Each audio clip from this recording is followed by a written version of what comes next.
Hello mga idol. Ang pag-uusapan naman natin ngayon ay DHCP snooping.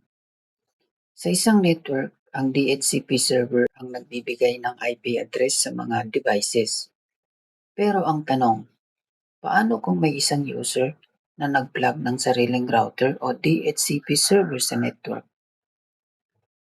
Posible kayang magbigay ito ng maling gateway o DNS at ma-hijack ang internet ng buong network? Sa episode na ito, ipapakita ko kung paano natin gagamitin ang DHCP snooping para protektahan ang network laban sa rogue DHCP server. Ito ang ating topology. Ito si R1. Siya ang magsasimulate bilang legit DHCP. Ito si switch 1, connected kay switch 2. Ito naman si rogue DHCP server. Magsasimulate tayo dyan ng connect natin to bilang hacker. Okay? So si R1 ang magiging legitimate DHCP server at ang R2 naman ang magsasimulate ng rogue DHCP server. Para saan ba ang DHCP snooping? Ang DHCP snooping, ito yung nilalagay or kinoconfigure sa mga switches para protektahan ang network mula sa mga rogue DHCP server. Kapag walang DHCP snooping ang iyong switch, ay posible kang mapasok ng mga rogue DHCP server. So, yung mga rogue DHCP server na yun yung mga nagbibigay ng mga maling gateway o DNS server. So, ibig sabihin, sa madaling salita, sila yung mga hacker. So, mag-IP config release tayo. I-release natin to. At pagkatapos, magre-renew tayo ulit. So, walang problema. Ito yung default gateway ng ating legit na DHCP server. At ito naman ang kanyang subnet mask na 255.255.255. At ito ang kanyang IP address na 192.168.10.2. So, wala tayong nakikitang problema. Bibigyan natin ng problema. Ipapatch ko ngayon ang ating rogue DHCP na si R2 kay switch 2. Ngayon, aantayin natin siya hanggang mag-boot. Ngayon, ibig sabihin naka-green na siya, ibig sabihin okay na, gumagana na siya. So, ang gagawin natin, magre-release tayo para bitawan niya yung IP address na ito. Ayun, iba na yung kanyang nakuhang IP address.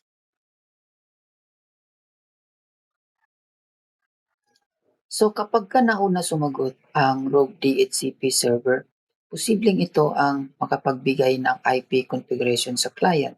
So, mapapansin nga natin na ang gateway ay galing sa rogue DHCP server. Okay, so ito yun. Ito yung DHCP gateway ni rogue. So, ito naman yung kanyang subnet mask na 255.255.255.0 at ito naman yung kanyang IP address 192.168.10.2.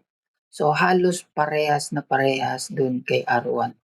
So ang pagkakaiba nga lang niya yung gateway na 192.168.10.254. Okay? So ganyan ang mangyayari kapag wala tayong DHCP snooping sa ating switch. So ang gagawin natin dyan para maprotektahan ang ating network, maglalagay tayo ng configuration dito kay switch 1 ng IP DHCP snooping.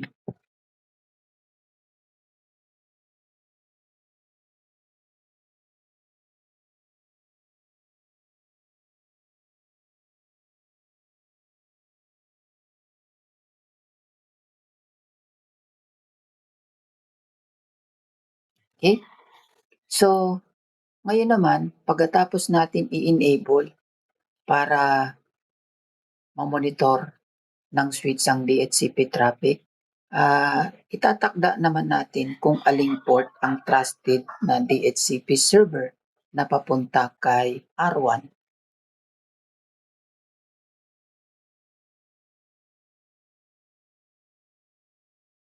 Then enter. Then okay na. So ang trusted port lamang ang pinapayagan mag-send ng DHCP responses. So lahat ng ibang ports ay untrusted by default. So kagaya ni DHCP room. Sa ngayon nakapatch pa siya. So ibig sabihin malaya pa siya makakagala. Malaya pa siyang makakapagbigay ng ng mga IP o gateway o DNS. So kapagka meron tayong DHCP snooping sa switch, ay hindi na siya makakapagbigay ng maling gateway. So pagka nag-over siya, pagdating kay switch ay automatic niya itong iba-block. Okay? So ang gagawin natin, pupuntahan natin si switch, si PC. So kanina mapapansin natin na nung nag-renew tayo ay galing kay DHCP row. So magre-release tayo para bitawan nitong IP address na ito at magre-renew tayo para kumuha tayo ng panibagong switch ng IP address. O yun. Galing na ito sa real na legit na DHCP server. So kapag ka nag-release tayo at nag-renew ulit, siya pa rin ang ibibigay. So wala nang iba. Release, then renew. So wala na. Hindi na nakakapasok si DHCP row. So nandito pa rin siya. So dito sa switch, titingnan natin. And show IP DHCP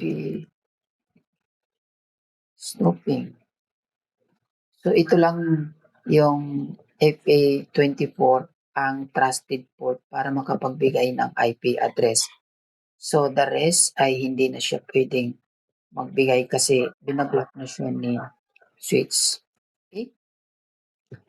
So yun lang mga idol. So sa enterprise network, ginagamit ang DHCP snooping para maiwasan ang rogue DHCP servers na maaaring magbigay ng maling network configuration sa users. So kung may natutunan kayo sa video na ito, huwag kalimutan mag-subscribe sa Alon Network Tutorial para sa mas marami pang network club at CCNA tutorials.